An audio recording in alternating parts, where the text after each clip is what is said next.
fanazavana zava-miafina fanazavana zava-miafina ny zava-miafina momba ny franc-maçon illuminati ny nouvel ordre mondial nalina amina vaovao maneran-tany ny anaram-bibidy izay ankofan'ny olona rehetra sy ny marika 666 zava-miafina ao anatin'ny fivavahana izay ahafantaranao ny tena marina ny momba ny boky ny enoka sy ireo anjelinidina teto tany ka nanambady ny zanakavavin'ny olona araka ny hita ao amin'ny Genesisy toko fahaenina fandaharana arainao eto amin'ny TNTV isaky ny zoma maraina amin'ny enora ny sabotsy maraina amin'ny enora ary ny alahady maraina amin'ny enora sy 30 minitra tompona andraikitra fikambanana mpiara-mikatsika ny famarinana sy ny fiainana manandrakizay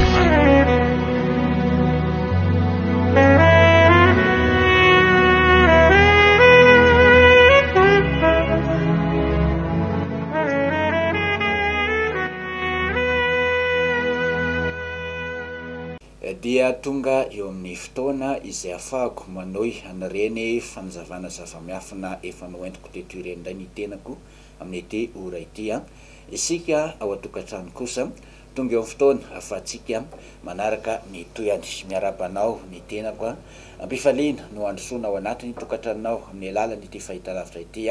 maniry ihany koa ny afantaranao ny zava-miafina rehetra izay atongavana any amin'ny fiainana mandrakizay izahay avitonivon'ny fikambanana ary izany no antony anatanterahanay an'ity fandaharana ity ampafantarana antsika anareo famarinana izay efa nisy nandrava efa nisy namotipotika ary nosoloany lainga nosoloany fitaka izany famarinana izany ka rehefa voasolo an'izay fitaka sy lainga izay ny famarinana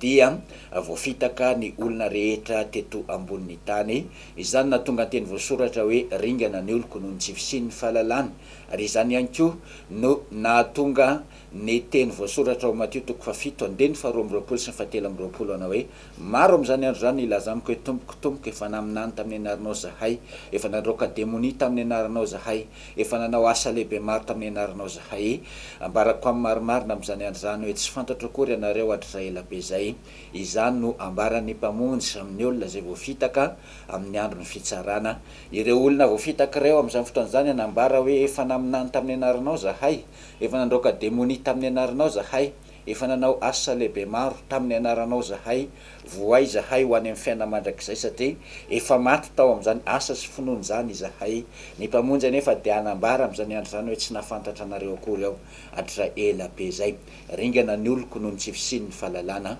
voafitaka tao anatin'ny resam-pivavahana ny akamaroan'ny mpivavaka sy ny olona rehetra satria efa nazavaiko teto hoe nisy an'ilay bibidia mpanompon'ny dragona izay nomen'ilay dragona fahefana sy seza fiandrianana sy hery lehibe ary rehefa nitondra an'izao tontolo zao sy ny fean'izao tontolo zao io bibidia mpanompon'ny dragona io dia namitaka an'izao tontolo zao satria ilay dragona rehefa nazera teto ambonin'ny tany dia namitaka an'izao tontolo zao no nataony zava-miafina makasika an'izany fitaka tafiditra ao anatin'ny fivavahana izany no azavaiko eto tsy maintsy azavaina avokoa ireo fitaka rehetra izay namitana an'izao tontolo zao ary rehefa voazava ny fitaka sy ny lainga tafiditra tao anatin'ny resam-pivavahana dia ho atoro atsika ihany koa ny famarinana fa tsy maintsy amin'ny alalan'ny fahafantarantsika ny famarinana sy ny fiainantsika amin'izany famarinana izany no atongavantsika any amin'ny fiainana mandrakizay ka izany no natonga ny mpamonjy ny teny hoe katsao aloha ny fanjakan'ny lanitra sy ny famarinany dia ho fanampy ny zavatra rehetra ary nanamafy izy ao amin'izao natoko faefatra andeny fahatelo amby roapolo sy ny faefatra amby roapolo manao hoe avy ny andro ary tonga ankehitriny raha ny tena mpivavaka hivavaka amin'ny ray amin'ny famarinana fa ny ray koa mitady ny mpivavaka aminy ho tahaka izany ny ray ao an-danitra dia fanahy ary izay mivavaka aminy tsy maintsy mivavaka amin'ny fanahy sy ny famarinana ilay namorona zao tontolo zao dia mitady ny mpivavaka hivavaka aminy amin'ny fanahy sy ny famarinana ianao io tafiditra ao anatin'izany tadiaviny hivavaka amin'ny fanahy sy ny famarinana izany nefa dia misy lainga sy fitaka tafiditra ao amin'ny fivavahana izay itoeranao satria raha mbola io anarana ao anaty baiboly io no anarana andoliantsika sy ivavahantsika dia mbola tsy izy izany fa mbola ilay anarana namitana an'izao tontolo zao ireo anarana tafiditra ao anaty baiboly ireo ary efa noentina teto ny porofo marobe izay nanaporofoina ny fahadisoan'ireo anarana ireo ho antsika zay mbola tsy nahita sy tsy naharaka ny fanazavana momba ny fahadisoan'ireo anarana ireo zany dia efa nazavaina teto izany niaraka tamin'ny porofo fitopiteniko foy aloha ny zavatra rehetra efa noentina teto misy anareo bibidia roa mpanompon'ny drago naraka nambarako teo amin'ny apokalipsy toko 17 voalazo amin'ny andrininy fahenina fa ila bibidia voalohany dia nanokatra ny vavany hitena ratsy ny mpamorona sy hitena ratsy ny anaram-pamorona ary hitena ratsy ny taberna kely efa nazavaina teto na ilay atao hoe mitena ratsy ny anaram-pamorona na ilay atao hoe mitena ratsy ny taberna kely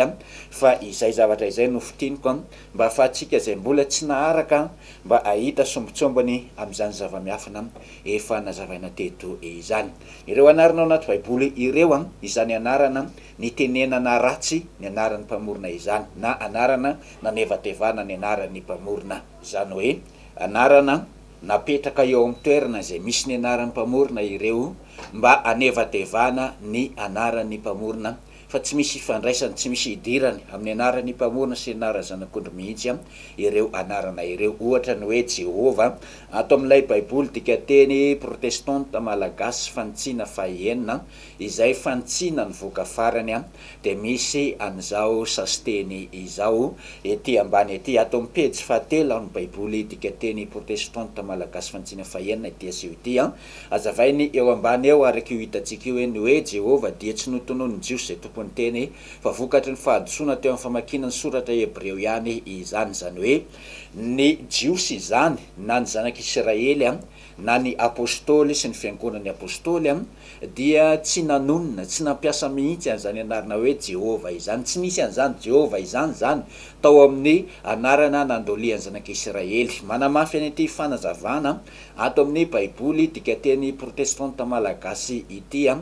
ny ato amin'ity boky navoakan'ny témoin de Jéhovah zany hoe hafa ilay baiboly dika teny protestanta teo hafa ny nandika anazy fantatsika tsara fa ry zareo anivo finoana protestant no nandika an'iny fa ity kosa boky navoakany zareo eo anivo ny finoana témoin de Jéhovah dia ato amin'ny pejy 720 sy 200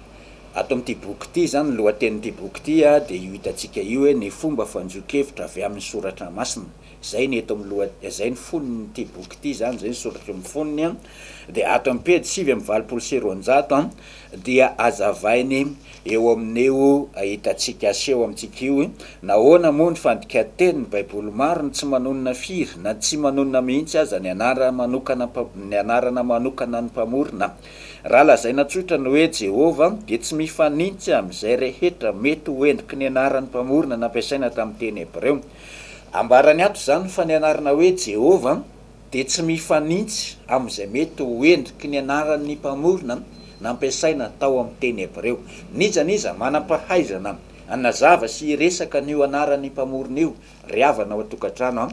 dia zavatra mitovy nolazainy sy ambarany izy ireo ny anarana Jehova dia tsy misy idirany sady tsy misy ifandraisany amin'ny anarana manokany mpamorona sady mbola diso ihany koa tsy frera belona na ny fikambanana zany no mamorona zany fanazavana izany na hoe fanazavana vaovao zany fa ry zareo izay efa mpitondra fivavahana malaza sy efa anisan'ny fiangonana matanjaka era zao tontolo zao dia manamafy fa ny hoe Jehova dia tsy notonony jiosy zay tompony teny ary tsy misy ifandraisany amin'ilay anarana manokany mpamorona marobe ny mpivavaka no mivavaka sy miantso hoe Jehova Andriamanitry Abrahama Andriamanitry Isaka Andriamanitry Jakoba ianao fotsiny zany no manonona sy miantso an'izay Jehova Andriamanitry izay fa tsy misy idirany amin'izany ny anaran'ilay nivavahany zanak'Israely io apotra amintsika io ny anaran'ilay nivavahany zanak'Israely izay napetraky Solomona natao amin'ny tempoly tao a Jerosalema io anarana io ary io no anarana tokana asaina andolian'izay rehetra mivavaka asaina antsoiny zay rehetra mitady famonjena araka ny faminanina any amin'ny Joela toko 7:15 hoe amin'izany andro zany nazovo iantso ny anarany avo indrindra dia hovonjena ary voalaza ao amin'ny asan'ny apôstôly toko 4:12 manao hoe fa tsy misy famonjena any amin'ny hafa ary tsy misy anarana hafa azahoana famonjena ety ambanin'ny masoandro io ny anarana manokana amin'ny avo indrindra ity anarana aseho antsika ity dia hita ato amin'ilay boky navoakan'ny librairie Massindampôly, zany hoe ry zareo avy eo anivo ny finoana romanina zany no namoaka an'ity boky ity dia ato amin'ny pejy 300 no ahitantsika anazy. De azavainy eto ambanin'ity anarana ity satria io anaty cadre io ny anaran'ny mpamorona, de azavainy eto hoe ny anarany ave aseho amin'ny taretsoratra hebreo tranainy io ambony io, ary amin'ny taretsoratra atao hoe cadre tana efajoro io ambany io. Zany hoe ireo ny taretsoratra nisy sy nampiasaina tao amin'ny jiosy, ka io ambony io dia taretsoratra hebreo tranainy na hebreo arkaika, ity ambany ity kosa dia hebreo moderna na hebreo aramaika. Azavainy eto amin'ny ankavia amin'ity anarana ity hoe io no anarana nomenany zanak'Israely, io no anarana nitenenan'ny Mose sy Arona teo anatrehan'ny Farao. Io anarana io ihany koa dia nitenenan'ireo mpaminany rehetra zay ny rany avy indrindra teo amin'ny zanak'Israely. Azavainy mazava tsara eto hoe amin'ny teny hebreo io anarana io. Izahay dia manamafy an'izany fanazavana izany hoe amin'ny teny hebreo ny anaran'ilay namorona an'izao tontolo zao sy ny anaran'ny zanak'ondry. Izahay dia manamafy fa ny anarana tsy azo ovaina, tsy azo adika amin'ny dikateny-pirenena hafa tahaka ny anarantsika zay mahasarotiny atsika io na hoaiza na hoaiza ianao dia tsy azo ovaina na adika amin'ny dikateny-pirenena hafa ny anaranao. Na dia marobe ara ny mpitondra fivavahana manana foto-kevitra hoe ka ny fiteny samy efa manany azy, ny avo indrindra mihitsiny no efa nampisaratsaraka ny fitenin'ny olona tamin'ny andro nanaovana an'ilay tilikambo tao Babela. Marobe ireo mpitondra fivavahana manana an'izany foto-kevitra izany de milaza izy ireny hoe efa samy mampiasa ny fitenin'ny olona, samy manany fitenin'ny firenena tsirairay avy manaiky an'izany zahay ry havana, samy manany fitenin'ny firenena tsirairay avy fa izay kosa de manamafy hoe na dia samy manany fiteniny ary ny firenena tsirairay avy ny anarana tompoko dia tsy azo atao ny mandika anazy amin'ny dikateny-pirenena tsirairay avy, fa izay anarana napetaky ny ray aman-dreninao tao anatin'ny kopina aterahanao no tsy maintsy misoratra ao anatin'ny kara-panondronao sy tsy maintsy misoratra ao anatin'ny taratasy rehetra zay karakarainao ary misoratra ao anatin'ny pasiporo izay karakarainao ihany koa zany anaranao zany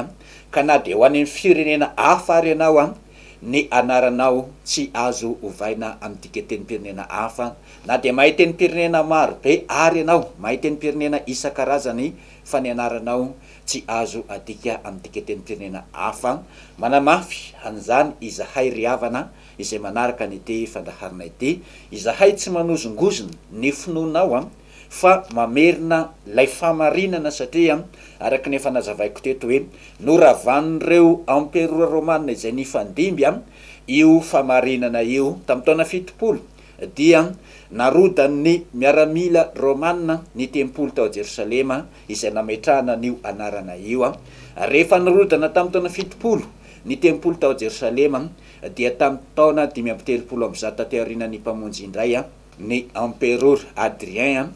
nanangana tempolo tsampo ho an'i Jupiter, sampo Jupiter na sampony Jesosy na sampony Jesosy zany nanangana ny Adrien tempoly teo amin'ny toerana izay nisy an'io tempolo tao Jerosalema izany nametrahana ny anaran'ny mpamorona io. Noravana ny tempolo tao Jerosalema tamin'ny taona 70, nesorina tao ny anaran'ny mpamorona izay nandolian'ny zanak'Israely, natsangana tao kosa ny tempolo ho an'i Jesosy na ho an'i Jesosy na ho an'i Jupiter tamin'ny taona 530. Nasaina nivavaka tamin'i Jesosy amin'izay ny olona rehetra tao aorianan'izay, mandrakandroany ny olona rehetra mivavaka amin'i Jesosy satria nampidirina ao anaty baiboly ny anaran'i Jesosy na ny anaran'i Jesosy na ny anaran'i Jupiter, ary izany dia zava-doza, zavatra tena fitaka be vava tafiditra ao anatin'ny fivavahana. Ny mpamonjy dia niteny ao amin'ny Mateo 7:2 manao hoe ho hitanareo hitsangana ao fitoerana masina ny fahavetavetana fandravanana nampilazaina ny Daniela mpaminany, aoka isaina zay mamaky izany. Ny fahavetavetana natsangana tao amin'ny fitoerana masina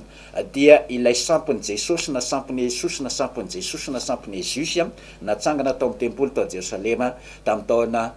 530 misy pirofo avokoa izany zavatra rehetra aseho sy azavaina eto zany ary tsy hoe topelatany amin'ny fikambanana ihany misy antony profy tony fa ity boky izay milaza nananganana ny sampony Jesosy na sampony Jupiter na sampony Jesosy to amin'ny tempolo tao Jerosalema ity zao dia ary zareo avy eo anivon'ny finoana luteriana ny librairie luteriana no namoaka n'ity boky ity boky mitondra lohateny hoe ny tantaran'ny fiangonana nanomboka tamin'ny andron'ny apôstôly ka hatramin'ny taonjato fahavalo ambin'ny folo. Lasa voafitaka ny olona noho ny tsy fahalalany izany famarinana izany kanefa dia voasoratra ao amin'ny boky faminaniana hoe isy fahavetavetana ahatsangana ao amin'ny fitoerana masina ary voasoratra amin'ny apokalipsy toko fahatelo ambin'ny folo andininy fahaenina hoe isy bibidia hiteny ratsy ny anaram-pamorona na anevateva ny anaram-pamorona ary tsy vita manevatevana amin'ny teny ratsy ny anaram-pamorona fotsiny io bibidia voalohany io fa ny teny ratsy ny taberna kely ihany koa na nakatoerana tao amin'ny taberna kely ao amin'ny Daniela toko fafito andininy fadimy amby roapolo dia hoe nanova fotoana sy lalàna novainy ihany koa ny lalàna momba ny sabata araka nefa navoaka teto hoe tamin'ny 7 marsa taona 2 ny emperora Constantin dia namoaka lalàna voalohany momba ny fanajana sy ny fitandremana ny andro alahady navoakany ny lalàna fanimponina rehetra manerana ny fanjakany dia tsy maintsy mitsahatra amin'ny andro be voninahitry ny masoandro ka manome voninahitra ny masoandro. Atao amin'ilay boky mitondra ny lohateny hoe Révolution ao Vatican ao amin'ny pejy 570 io aseho antsika io sy pejy 470 izay manambara an'izany vanim-potoana sy taona namoahan'i Constantin lalàna voalohany anajana ny andro ny masoandro. I Constantin dia nijanona mandra-pahafatany ho mpivavaka tamin'ny masoandro dia ato amin'ny pejy 330 amin'ity boky Révolution ao Vatikana ity dia izao ny fanazavana omeny ny mpanoratra n'ity boky ity hoe fantatry ny olon rehetra fa ny andro alahady dia andro voalohany amin'ny herinandro fa ny sabotsy no andro fafito izay sabata naoriny avy indrindra ho fitsaharana fa ny eglizy romanina no nanovany asabotsy andro fitsaharana ho lasa alahady tsy nanery fotsiny ny olon-drehetra hitandrina ny alahady izy ireo fa mbola ny konsily tany Laodikia tamin'ny taona 430 tateoriny mpamonjy koa no nanambara hoe aoka horoahina sy ahongana tsy ho isy ny eglizy intsony ireo izay mifikitra amin'ny fitandremana ny sabata zany hoe nahongana ny fiangonana manaja ny sabata noroahana tsy ho isan'ny fiangonana intsony izay mifikitra amin'ny fitandremana ny sabata tamin'ny alalan'ny lalàna navoakan'ny emperora romanina no nanatanterahana an'izany fandroahana sy fanenjehana an'izay mifikitra amin'ny fitandremana ny sabata izany. Dia voalaza ato amin'ny pejy 330 ato amin'ity Révolution Vatican ity hoe ny emperora romanina atao hoe Constantin no namoaka voalohany lalàna momba ny alahady 7 marsa taona 2 niloza ny eglizy ny didy momba ny sabata ka nanamasina ny alahady niaraka tamin'ny emperora Gentilisa izy ny Diosolis izay andro fiankofana tamin'ny masoandro fanao ny emperora romanina no namasinina tamin'izany andro alahady izany ary izay hoy aho no natonga ny anarany io andro hoe Sunday amin'ny teny anglisy izay midika hoe andro ny masoandro amin'ny teny malagasy na koa hoe dimanche amin'ny teny frantsay izay midika ihany koa hoe andro ny masoandro amin'ny teny malagasy. Nanova fotoana sy lalàna ilay bibidia mpanompony drakona ny sabata dia lalàna ao amin'ny dity folo hitsahara ny olona izay manaradia ny avo indrindra fa no enjehana sy no vonoina izay manaja ny sabata tamin'ny andron'ireo emperora romanina dia navoaka ny lalàna hoe tsy azo ajaina intsony ny sabata fa izay manaja ny sabata dia enjehana sy vonoina sy ahongana ny fiangonany ary no terena ny olona anaja ny andro ny masoandro na ny andro alahady ny andro voalohany amin'ny herinandro ny olana sy ny vily nanomboka teo ny finoana sy ny fivavahana. Tanteraka avokoa ny faminaniana rehetra nambaran'ny mpaminany nanokatra ny vavany hiteny ratsy ny anaram-pamorona ilay bibidia mpanompony dragona sady nanokatra ny vavany hiteny ratsy ny taberna kely na io anarana tononinao io na io andro izay hitsaharanao amin'ny fivavahana io izay manaja ny andro ny masoandro sy miantso ny anaran'i Jesosy na ny anaran'i Jésus na ny anaran'i Jésus na ny anaran'i Jehova dia samy tsy misy mahatonga anao ho any amin'ny fiainana mandrakizay amin'izao fahavelomanao zao no anitsianao ny dianao ary tsy misy ihany koa fiangonana na mpitondra fivavahana sa itory mazava tsara an'izao zavatra hoentiko izao fa frère Bell no ny rany avo indrindra itory sy hitondran'izao tsy safidy na sitrapoko no hitondrany ty fa nisy fana nanery hitondra sy anazavany ty ka dia ho anao ao atokantranao izao fanjavana izao fantaro zavatra rehetra azony mafy zay tsara hoy ny teny voasoratra any amin'ny Tesalonianina voalohany toko 5 andiny 20 sy ny faraky amin'ny 20 rapitso amin'ny ora toy izao ndray manohy ny toyany fa namitana ny zavatra rehetra efa noentiko teto izay nataoko izay mametraka mandrakitafa ho amin'ny rampitso indray.